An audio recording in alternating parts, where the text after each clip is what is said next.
आज से ही हम ये वर्ताव शुरू करें, दूसरों को सुख पहुंचाना। आपके सामने जो भी आए, हमें खोजना नहीं है, जो भी आए हमारे द्वारा उसको सुख पहुंचे, कष्ट ना पहुंचे, ये ध्यान रखने की बात है। क्योंकि हमें दिखाई नहीं दे रहा, पर उसमें मेरा प्रभु विराजमान है। चाहे वो चींटी हो, हाथी हो, मनुष्य हो, बुरा स्वभाव वाला हो, अच्छा स्वभाव वाला हो, पर प्रभु सब में समान भाव से विराजमान है। सच्ची मानिए, इससे बड़ा कोई पुण्य नहीं है, पाप नष्ट करने का इससे बड़ा कोई उपाय नहीं है।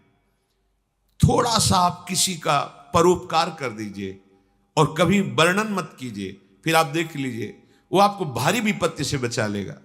हम भागते घूम रहे, कोई हमें आशीर्वाद दे दे, कोई जादू टोना कर दे, कोई चमत्कार दिखा दे, हम सुखी हो जाए, कभी नहीं होगे। आपका कर्म ही आपको सुख और दुख प्रदान करता है। को न काहू के सुख दुख कर दाता, निजकृत कर्म भोग सुन भ्राता। जब आप किसी संत के पास जाते हैं दैन्य भाव होकर, मेरे भगवान के लाडले भक्त जन, इनके दर्शन से परम मंगल होता है, अहो भाग्य, ये आपका कर्म बन गया। संत दरस को चालिए तज माया अभिमान, ज्यो ज्यो पग आगे बढ़े कोटिन यज्ञ समान। वो आपका कर्म आपको सुख ही दी, किसी का आशीर्वाद नहीं कर रहा। आप दैन्य भाव से, भगवत भाव से गए, वो बोले ना बोले, आशीर्वाद दे ना दे, आपका एक कर्म आपको सुख प्रदान कर देगा। यदि हम सुख का रहस्य समझ जाएं तो कभी दुख भोगना ना पड़े। सुख प्राप्ति का एकमात्र रहस्य है, तुम किसी को दुख मत पहुंचाओ तो तुम्हें कभी दुख नहीं मिलेगा। पर हमारी कुबुद्धि दूसरों को दुखी करके सुखी होने वाली बात है हमारे अंदर। दूसरों का छीन करके सुख हम सुखी हो जाए, कभी नहीं हो सकते, कभी नहीं हो सकते। परहित सरिस धर्म नहीं भाई, पर पीड़ा सम नहीं अधमाई। यदि हम दूसरों को दुख देते, इससे बड़ा कोई पाप नहीं है, और दूसरों को सुख देने की भावना कर ले, इससे बड़ा कोई धर्म नहीं है। कर्मयोग का सबसे बड़ा भाव किसी को दुख ना पहुंचाना। वाणी बहुत संभाल के बोले, कोई पैसा नहीं लगता, प्रिय बोलने में कुछ खर्चा नहीं होता है, आपका मंगल हो जाएगा। वाणी एक अमोल है, जो कोई बोले जान, ये तराजू तौल के तब मुख बाहर आन। बहुत संभाल कर बात कीजिए। बात में इतनी दम है कि अगर आपने उसे कड़ुआ करके बोला तो उसका हृदय दुखी हो जाएगा।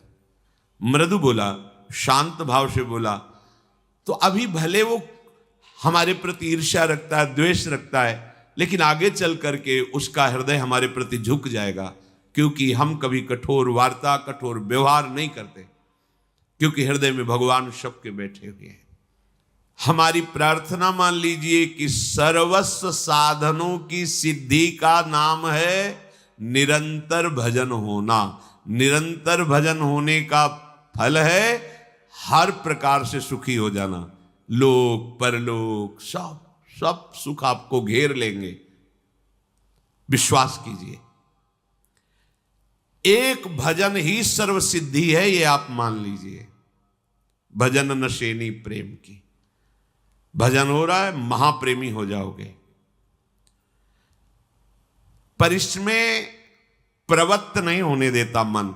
भजन में, नाम जप में मन राजी नहीं होता, और जब ये राजी हो जाता है तो हटता नहीं है। एक बार राजी कर लीजिए इसे, बहुत सुखद है, बहुत सुखद। इसको ऐसा अनुभव किया है मन को कि जैसे कोई नेत्रहीन बड़ा बलवान व्यक्ति हो, तो वो जो पकड़ता है बहुत जोर से पकड़ता है, पर नेत्रहीन इसलिए उसको कहा कि उसको ज्ञान नहीं क्या पकड़ना है क्या नहीं पकड़ना। तो मन कुछ ऐसा ही है। मन नेत्रहीन महाबलवान व्यक्ति की तरह है, आपको पकड़ाना है। अब आपने उसे पकड़ा दिया, भोग, विषय, पाप प्रवृत्ति, बहुत जोर से पकड़ लिया। अब छुड़ाने में आपको ताकत लगेगी, समय लगेगा। अगर छुड़ा के आपने पवित्र आचरण, संयम, जितेंद्रियता, भजन पकड़ा दिया तो सच्ची मानिए जैसे विषय भोग नहीं छोड़ता ऐसे ही भजन नहीं छोड़ेगा। इसको पकड़ करने की केवल आदत है, पकड़ाना आपका विषय है। आपने ही पकड़ाया है संसार के भोग, संसार का ये पापाचरण आपने पकड़ाया है। इसीलिए भगवान कहते हैं आप अपने द्वारा उद्धार कीजिए, कोई तुम्हारा उद्धार नहीं कर सकता। उद्धार का मार्ग बता सकता है, उद्धार की तुम्हें सलाह दे सकता है, लेकिन आपको चलना होगा। अब आप पकड़ करें पापाचरण की तो कहीं भी जाएं वो पापाचरण का ही विस्तार करेगा। इसलिए हम महात्माओं के अनुभव की बात कहते हैं, तुम सावधान रहो और हृदय में देखते रहो कि नाम जब चल रहा है कि नहीं चल रहा है। बहुत प्रमाद स्थिति देखी जाती है। अधिकतर लोग नींद में सुख का विशेष अनुभव करते हैं। बहुत अंदर जलन होती है जब ऐसी वृत्ति देखते हैं, क्योंकि आप समय बिल्कुल नष्ट कर रहे हैं, बिल्कुल नष्ट कर रहे हैं। स्वार्थ परमार्थ कुछ आपका सिद्ध नहीं हो रहा, केवल मुर्दे की तरह जी रहे हो। यदि आपको ऐसा स्वभाव बन रहा है कि अधिक अधिक जहां बैठे वहीं सो गए, सोना, ये बिल्कुल ठीक नहीं। उपासना के मार्ग में तो बिल्कुल ठीक नहीं। कई ऐसे उपासक हैं जब उनसे प्रश्न करो, उनकी दिनचर्या की जांच करो तो असंतुष्टता होती है कि तुम्हारी अभी आज तक दिनचर्या ही नहीं बनी। देखो, शयन में हमें जो आवश्यकता होती इंद्रिय विश्राम की, उसका कारण समझो आप। संसार का निरंतर चिंतन ये मन करवाता रहता है, ये कभी रुकता नहीं है। जितना रुकने लगे उतने ही आनंद की अनुभूति होने लगती है। विषयों में जो अपने लोगों को सुखानुभूति होती है वो विषय में सुख नहीं है। मन कामना रहित हो गया उतने सेकंड के लिए, जिस कामना की चाह की और विषय मिला तो उस संयोग में उसने वो कामना को रोक दिया। तो निष्कामता जितने सेकंड की उतना विश्राम मिलता, लगता है सुखी हुए। निष्कामता में उस विषय में सुख नहीं है, निष्कामता में सुख। ये मलिन हृदय होने के कारण समझ में नहीं आ रहा।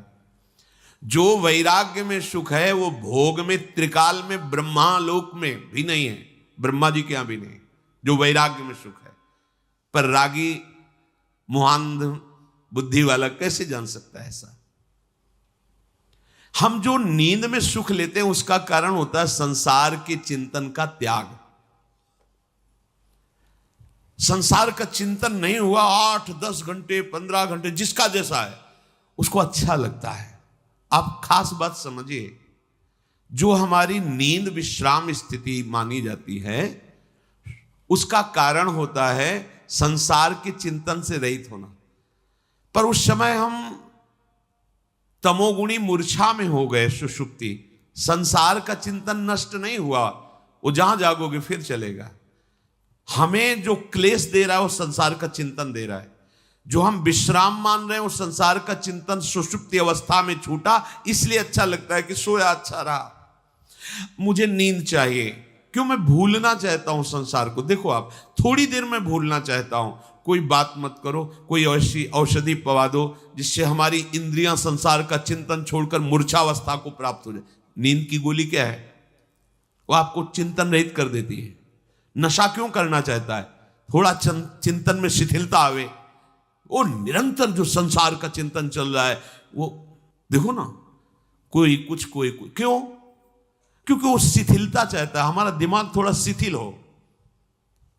लेकिन ये सब उपाय जैसे गंदी नाली से हाथ साफ करना चाहो ऐसे हैं। ये मायाकृत उपायों के द्वारा हमारा विश्राम स्थल निश्चित नहीं हो सकता, हमें शांति नहीं मिल सकती। जो संसार का चिंतन सुषुप्ति में थोड़ी देर के लिए लुप्त होता है, अगर वो जागृत में तुम लुप्त कर दो तो महापुरुष हो गए। खास बात समझिए, जागृत हो और संसार का शरीर का चिंतन नहीं हो रहा, यही तो जीवन मुक्ति की अवस्था है। कोई चाह नहीं, कोई राग नहीं, कोई व्यक्ति वस्तु स्थान नहीं, एकमात्र परमात्म चिंतन। तब जो आनंद की अनुभूति होती है, विश्राम स्तर, उसे सोने की जरूरत नहीं होती। वो सुषुप्ति में दिखाई देता है पर होता वो प्रभु में ही है। जैसे कल चर्चा हो रही थी, उसकी सुषुप्ति अवस्था को समाधि से तुलना दी गई है, जिसका निरंतर भजन चलता है। आपकी विश्राम स्थली भजन है, ना कि सुषुप्ति। उसी को उन्मनी तुरी अवस्था कहते हैं। न जागृत है, न स्वप्न है, न सुषुप्ति है। कैसी अद्भुत आनंद की वृत्ति है। आप उस आनंद को पहचान ही नहीं रहे, आनंद मान रहे वस्तु में, व्यक्ति में, धन में, स्थान में, भोगों में। जागृत वो अवस्था जिसमें कोई चाह नहीं, कोई कामना नहीं, एकमात्र भगवान का स्मरण, ऐसे आनंद की अनुभूति होगी, आप देख लेना। इसी आनंद की प्राप्ति के लिए आजीवन संयम में रह करके महात्मा जन भिक्षावृत्ति के द्वारा हर कष्ट सहकर जब वो लाभ प्राप्त करते हैं, तो उनमें इतनी सामर्थ्य आ जाती है कि मम भक्ति युक्तो भुवनम पुनातु, लोकों को पावन कर देते हैं। सतरति सतरति लोकांतारयति, वो लोक के लोक को तार सकता है। जिसने भगवद स्मरण के द्वारा संसार के चिंतन को शांत कर दिया है। अब कोई विश्राम स्थिति की जरूरत नहीं, हर समय वो विश्राम में रहता है। विश्राम ही नहीं, परम विश्राम में रहता है। गोस्वामी जी कह रहे हैं, जाकी कृपा लवलेश ते मतिमंद तुलसीदास हूँ, पायो परम विश्राम राम समान प्रभु नाही कहूं। ओहो, जिनकी कृपा कटाक्ष से परम विश्राम मिल गया। कोई चाह नहीं, कोई चिंता नहीं, कोई थकान नहीं, एक परमानंद की अनुभूति। इसीलिए हमें मनुष्य शरीर भगवान ने दिया है। हम ये नहीं कह रहे कि तुम तीर्थ स्थान मत जाओ, तुम कोई कार्य मत करो। तीर्थ का तीर्थत्व भगवत प्रभाव से है, और भगवत प्रभाव अंश मात्र से तीर्थों में विराजमान है, लेकिन नाम में संपूर्ण भगवत सामर्थ्य विराजमान है। बस समझ जाओ। अगर तुम्हारी जिह्वा पे राधा राधा राधा कृष्ण कृष्ण कृष्ण चल रहा है, तो आप तीर्थों को भी पावन करने की सामर्थ्य वाले नाम का उच्चारण कर रहे हैं। आपके चरण जहां पड़ेंगे वही तीर्थ हो जाएगा। तीर्थी कुर्वन्ति तीर्थानि। हमें विश्वास नहीं होता, इसीलिए हमारी प्रार्थना मान लीजिए, नाम से बढ़कर कोई पुण्य नहीं है। जैसे आप पुण्य करने के बड़े लालायित हैं। देखो, अपने यहां जो भगवत प्राप्ति का पुण्य का भाव है, उसका यह है कि भगवान ने हमें 10 रोटी दी है, हमारा काम 5 रोटी से चल जाएगा, तो हम 5 रोटी दूसरों की सेवा में लगा देते हैं। ये भाव है। दान पुण्य वो एक अलग चीज है। भगवत प्राप्ति के मार्ग वाले उपासक को ये भाव रखना है, प्रभु ने मुझे इतना दिया है, मेरा काम इतने से चल जाता है, तो और जो भगवत स्वरूप है, गौ सेवा, पंछियों की सेवा, अन्य जीव, बीमार कोई है उसको, साधु महात्मा, धामवासी, विरक्त जन, उससे क्या होगा? वो तुम्हारा पुण्य कर्म नहीं बना, वो सेवा बन गई। और सेवा सीधे भगवान से है, बीच में किसी का मिलना जुलना नहीं, सीधे भगवान। सेवा का फल भगवान की प्रसन्नता, और जिसके ऊपर भगवान प्रसन्न हो गए, अब क्या बकाया रह गया? जिनके प्रसन्न होने पर फिर और किसी को राजी करने की जरूरत नहीं पड़ती। जा पर कृपा राम की होई, ता पर कृपा करे। और जिसके ऊपर प्रभु की प्रसन्नता और कृपा है, तो जामवंत कहा सुनु रघुराया, जा पर नाथ करो तुम दाया, ताहि सदा शुभ कुशल निरंतर, सुर नर मुनि प्रसन्नता ऊपर, सोई विजयी विनयी गुण सागर, तासु सुजस त्रैलोक उजागर। भगवान प्रसन्न हो गए तो जितने ऋषि मुनि महात्मा, सबका आशीर्वाद आपके ऊपर हो, कौन परास्त कर सकता है? तो हमारी बात को ध्यान से सुनो। तुम जिस परिस्थिति में हो, भगवान ने तुम्हें जहां रखा है, जैसी परिस्थिति में रखा है, तुम्हें निराश हताश होने की जरूरत नहीं है। वहीं तुमको सब फल मिल जाएगा। बस तुम ठीक से नाम जप करना शुरू कर दो। नाम जप अर्थात निरंतर भगवत संयोग, निरंतर भगवत जय नाम तेई कृष्ण। कृष्ण नाम और कृष्ण स्वरूप अभेद है। जय नाम, अगर हम बोल रहे राधा राधा, तो मेरी लाडली जो राधा नाम रूप से मेरी जिह्वा में विराजमान है, अपार कृपा कर रहे हैं। ये राधा नाम ऐसे सुनने को नहीं मिलता, ना जिह्वा में आता है। जब महारानी जी के रजोपसेवी रसिक जनों की कृपा, धाम की कृपा, तब जाके राधा नाम ने, ये तो राधा नाम वेद पुराणों से भी अलग है। ये अन्यत्र आपको कहीं नहीं सुनने को मिले। यहीं से बाहर हटिए, मथुरा जाइए तो जय श्री कृष्ण मिलेगा, जय श्री कृष्ण। क्योंकि ये भूमि जिसमें आप विराजमान हैं, ये महाप्रेमामृत का सार परा विद्या स्वरूप राधा नाम, वृंदावन के वृक्ष को मरम न जाने कोई, यहाँ डाल डाल और पात पात में राधा राधा। यहाँ तो वायु भी राधा राधा बोलती है, यहाँ के पशु पक्षी राधा यशो मुखर मत, एक एक पक्षी यहाँ राधा राधा बोलता है। हमारी श्रवण इंद्रिय में दम नहीं, इसलिए हम समझ नहीं पा रहे। महाप्रेम समुद्र है श्री धाम वृंदावन।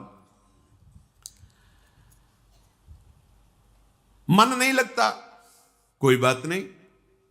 भाव नहीं बनता, कोई बात नहीं। आप केवल जिह्वाग्रे, जिह्वा के अग्र भाग में उच्चारण कीजिए राधा राधा राधा।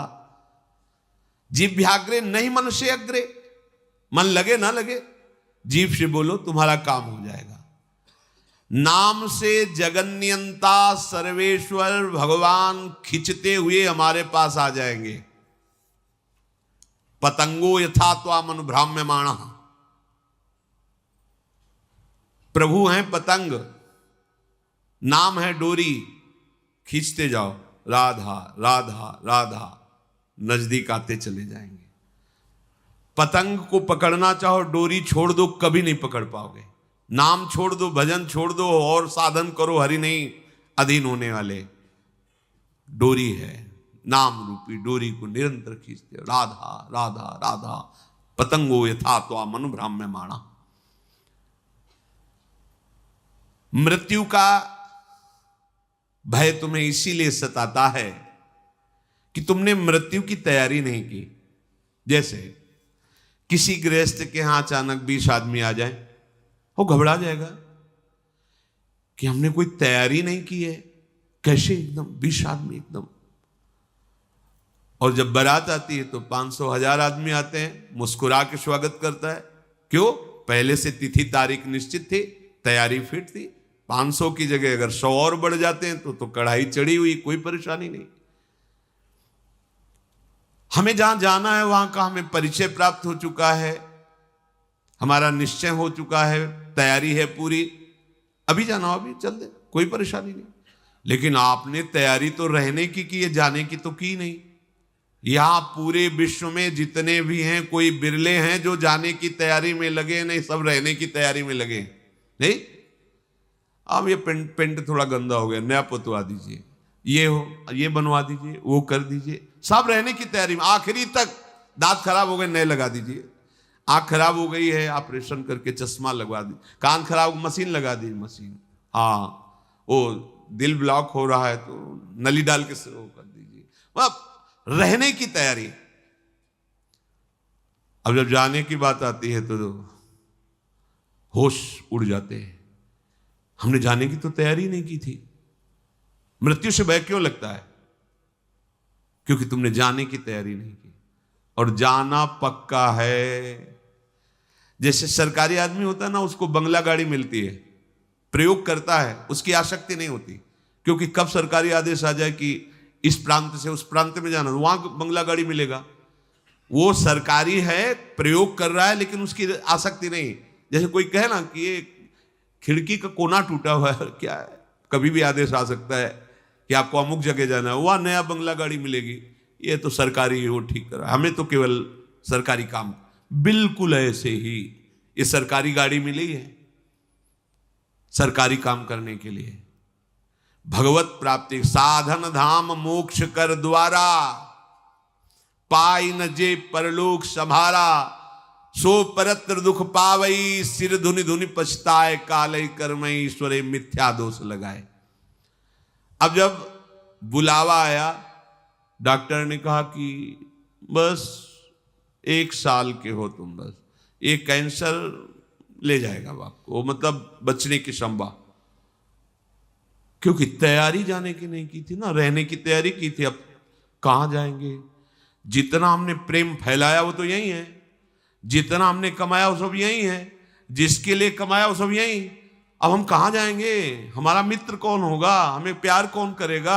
हमारे पास है क्या?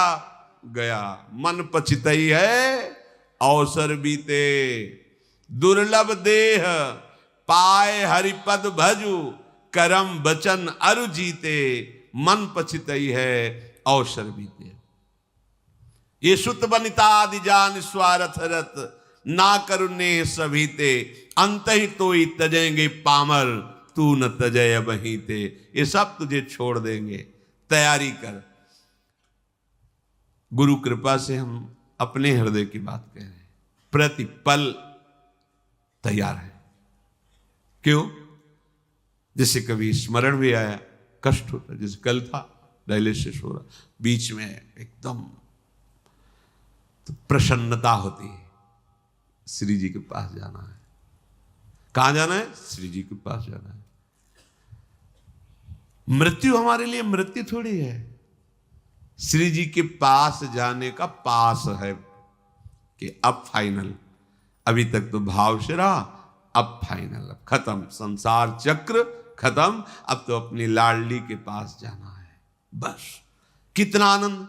जैसे आपका कोई प्रिय है, वर्षों से आप उससे मिलना चाहते हैं और गाड़ी आ गई, बुलावा आ गया, चलिए आप, तो आपको कैसा लगेगा? ये थोड़ी लगेगा कि भय लगे, नहीं, एक उमगन आएगी, आप तो तुरंत तैयार हो जाएंगे चलने के। हाँ हाँ हाँ, हम तो वर्षों से इंतजार कर रहे हैं बस।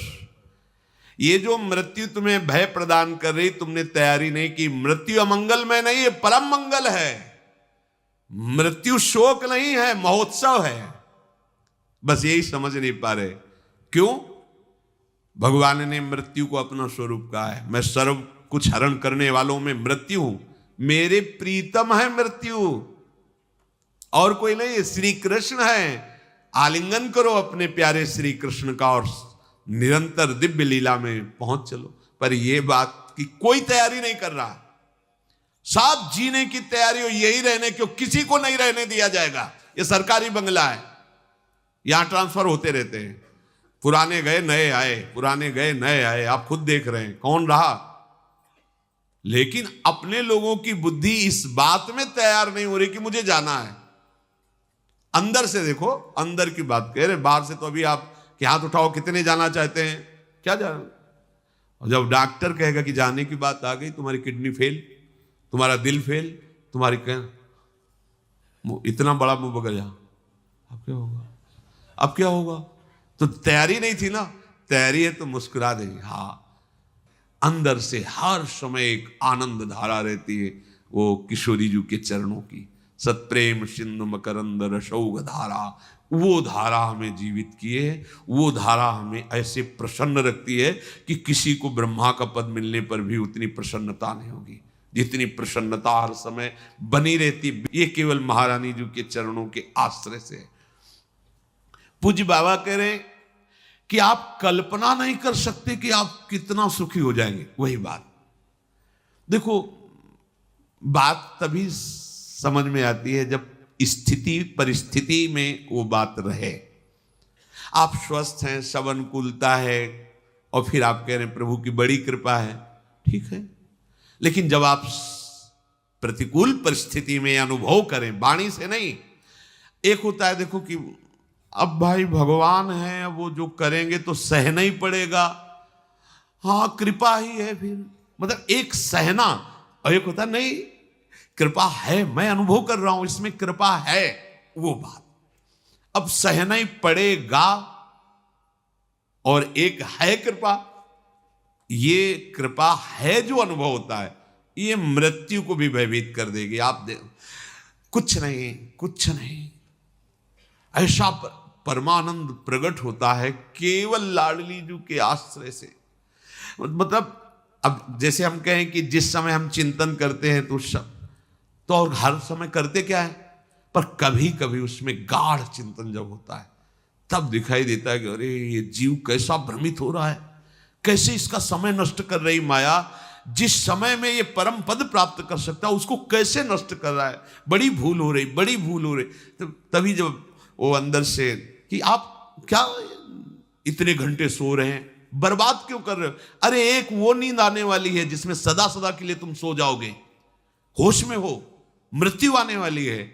यहां तो काम चलाना है, भोजन पाके, क्रियाएं करके, नींद लेके, ये केवल काम चलाना है। मुख्य हमारा कार्य है भजन, क्योंकि इससे हमारी गति बनेगी। हमारे जीवन का लक्ष्य भजन है। प्रभु की बड़ी कृपा, सच मानिए जिसको सत्संग मिल गया, सत्संग में स्नान करने पर फिर और कुछ कोई तीर्थ स्नान करने की जरूरत नहीं रह जाती। स्वाभाविक कैसे, सत्संग का फल है। मज्जन फल पेखिए तत्काला, काक होए पिक बको मराला। अगर सत्संग रूपी तीर्थ में स्नान कर लिया तो कौआ कोयल हो जाएगा और बगुला हंस हो जाएगा। इसका तत्काल का प्रभाव है। एक सत्संग का शब्द आपके जीवन को बदल देगा। सत्संग के समान कोई बड़ा तीर्थ नहीं है। अगर इसमें जो रोज अवगाहन करते हैं पर आचरण में उतार ले, कुसंग ना होने पावे, तो सत्संग तुम्हें महात्मा बना देगा। पैंट शर्ट में तुम महात्मा होगे, गृहस्थी में रहते हुए तुम महात्मा होगे। महात्मा कोई बाहरी वेश ही नहीं है, महात्मा एक स्थिति है। महात्मा की एक स्थिति होती है। ये बात बिल्कुल याद रखना, कभी निराश मत होना। तुम्हें कभी ये सोचना नहीं पड़ेगा कि मेरा क्या होगा। यदि एक क्षण भी तुम बर्बाद नहीं करोगे तो बर्बाद व्यर्थ करना। तो यहां अगर भगवत भजन नहीं हो रहा तो सब व्यर्थ जा रहा है। आप देखो यहां सत्य कुछ नहीं, मान लीजिए कुछ सत्य नहीं, दिखाई सब कुछ दे रहा है, कुछ नहीं। ये जादू है, माया का जादू। वो अभी नेत्र सही नहीं, इसलिए आपको ये बात मजाक सी लगेगी। यहां दिखाई सब कुछ दे रहा है, लेकिन जो है वो नहीं दिखाई दे रहा, जो नहीं है वो दिखाई दे रहा है। इसी का नाम माया है। देखो कहां गए अम्मा, कहां गए पप्पा, कहां गए परिवार, खोजो तो नहीं मिलेगा। जो कल विषय था वो कहां गया, जो कल दृश्य था वो कहां गया। वो सब एक स्मृति के गर्त में जमा होता चला जा रहा है। और जब हम सत्य स्मृति करना चाहते हैं तो वही सब हमारे सामने फैल रहा है, वही हमारे सामने सब चला रहा है। असत्य की इतनी जोर की सत्ता की स्मृति बैठ गई कि कुछ नहीं, आंख मूंदो तो पुरानी सब स्मृतियों का रजिस्टर भरा है। इन्हीं को डिलीट करना भगवत प्राप्ति कहते हैं। पूरा स्मरण संसार का खत्म, भगवत स्मरण से भर गया हृदय, उसी को कहते हैं जीवन मुक्त महापुरुष। तो मेरी बात मान लो, एक क्षण भी भजन से बिलग न जाने पावे।